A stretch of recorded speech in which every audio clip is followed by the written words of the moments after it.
সারা দেশে চলমান পরিস্থিতিতে রাস্তাঘাটে নেই কোনো ট্রাফিক পুলিশ। কিছু কিছু এলাকায় এখনো বিরাজ করছে থমথমে অবস্থা। এমন পরিস্থিতিতে যানবাহন চলাচলে ও ট্রাফিক নিয়ন্ত্রণে নেমেছে সাধারণ শিক্ষার্থীরা। প্রতিনিধিদের পাঠানো তথ্যচিত্রে আরও জানাচ্ছেন সুরাইয়া আক্তার।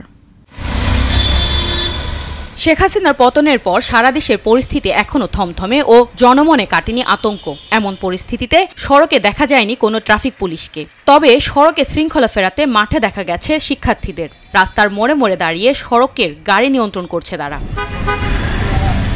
টাঙ্গাইল শহরে যানজট নিরসনে ট্রাফিকের দায়িত্ব পালন করছে সাধারণ শিক্ষার্থীরা। শহরের বিভিন্ন এলাকায় শিক্ষার্থীরা ট্রাফিক ব্যবস্থায় নিয়ন্ত্রণ করছে।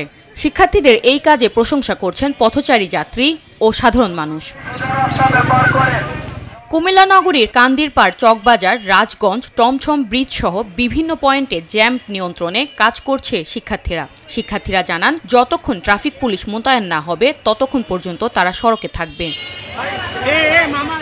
সারা দেশের মতো কক্সবাজার শহরের বিভিন্ন মোড়ে শিক্ষার্থীরা ও সাধারণ মানুষ ট্রাফিকের দায়িত্ব পালন করছে। ঝালকাঠিতে রাস্তায় যানবাহনের শৃঙ্খলা ফেরাতে রোদ বৃষ্টির মধ্যে কাজ করছে ছাত্র ও বিভিন্ন স্বেচ্ছাসেবী সংগঠনের সদস্যরা।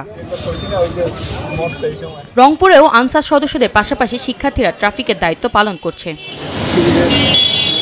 নোয়াখালী, পাবনা, উখিয়া, টাঙ্গাইল সহ দেশের বিভিন্ন জায়গায় ট্রাফিক নিয়ন্ত্রণে কাজ করছে শিক্ষার্থীরা। দেশের পরিস্থিতি দ্রুত স্বাভাবিক হবে এমনটাই আশা করছেন তারা।